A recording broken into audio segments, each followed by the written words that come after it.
Welcome to the Explainer. Today we're plugging into a truly bizarre world where video game characters have suddenly woken up and they've started asking some pretty big questions. It's a place where digital puppets are realizing they're in a show and let's just say they are not okay with it. So let's just jump right in with a line that cuts right to the heart of it all. This comes from the Archer, a character who has become terrifyingly self-aware of his looping, programmed, and, well, utterly meaningless existence. It's the ultimate existential crisis, but for an NPC. To really wrap our heads around their bizarre and darkly funny predicament, we're going to descend through 5 key ideas. We'll meet the characters who know they're in a game, see how they desperately search for meaning, meet the ones who enforce the rules, witness the fallout, and finally, ask what all of this says about us. First up, let's meet the characters who've managed to peek behind the curtain and realize their entire world is running on code. So our guide into this madness is the Archer, who just flat out tells us he's an NPC, a non-playable character. He gets it. He knows he's not in control, that he's just part of the scenery, designed to say and do very specific things. He's seen the strings, and now he can't unsee them. And he nails the description of his existence here. It's not a physical paralysis. It's a narrative paralysis. He is completely, utterly trapped by a script he can't deviate from. A story he never even chose to be in. Just imagine that for a second, knowing your every word and action was already written for you. It's a really chilling thought. So you can imagine this horrifying new self-awareness, it kicks off a desperate search for meaning, for any kind of point to it all. Okay, and this is where it gets really interesting, because we see 2 different characters grappling with the exact same fundamental problem. You've got the Archer, who feels trapped by his in-game role, his narrative, but then you have the astronaut, and he feels trapped by what he calls the absolute artifice of society itself, all the messy, illogical rules we humans create. 2 different cages, but both feel just as real. You know, the astronaut finds this strange sort of comfort in the laws of physics. A black hole, a quasar, they follow predictable, objective, clockwork rules.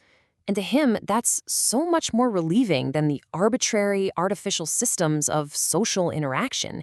There's a clean purity to physics that society just doesn't have. But this whole train of thought, it leads you down this wild rabbit hole to a pretty mind-bending question.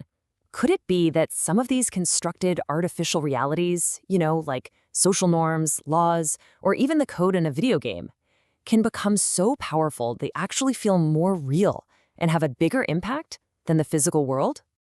All right, so let's flip the script a bit. What about the characters who aren't having an existential crisis about the system? Well, it turns out they're the ones keeping it running. And oh my gosh, this is where the dark comedy just hits its stride. We meet this pirate captain who goes on this absurd, almost Shakespearean rant and proudly declares himself a cog in the grand machine. He's not fighting the system, he's bragging about his tiny, insignificant part in it. But then, and this is the best part, literally a second later, he totally deflates his own big speech. It's this flash of self-doubt that makes it so hilarious. He has this huge proud cog moment and then immediately backpedals, wondering if it came out right. It's just a perfect glimpse into the absurdity of trying to find dignity in your own powerlessness. Okay, but that bumbling pride, it can curdle into something way, way darker. Because being a cog in the machine isn't always so harmless. Let's meet a very different kind of participant, a much crueler one. Yeah, the guard's whole worldview it's chillingly simple. He believes the world is divided into the brutal and the weak, and the entire purpose of the weak is to be destroyed by the strong. For him, cruelty isn't some bug in the system, it's the main feature. And this is the absolute key right here. The guard takes this almost gourmet pleasure in his cruelty precisely because the system allows it. He wasn't breaking the rules, he was following them. The fact that his destruction was mandated by the collective makes it, in his own words, delicious. Okay, so if that's how the enforcers think, what's it actually like to be on the receiving end of all that? What's the view like from the very bottom?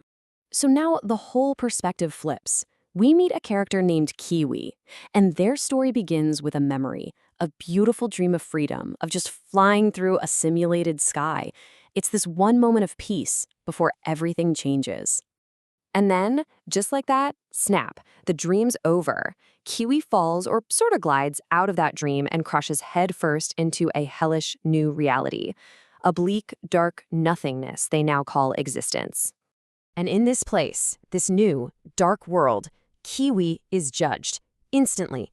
They're found guilty of a quote-unquote crime before they could even move, all based on some totally arbitrary little detail defined by whoever's in charge.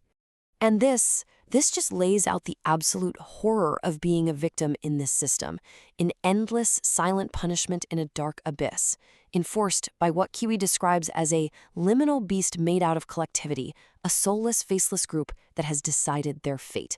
It's the tragic, inevitable endpoint of the Guard's philosophy.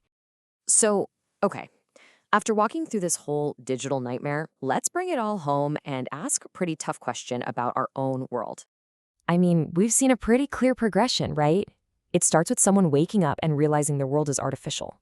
That leads to a crisis of purpose. Then you see the enforcers, the proud little cogs who keep the system running. And finally, you see the devastating impact on those at the very bottom. Which, of course, leads us to the big, unavoidable question we've been building up to. How different, really, are the systems we live in? All the social, political, and economic structures that govern our lives, aren't they too just artificial constructs that we've all sort of collectively agreed to follow?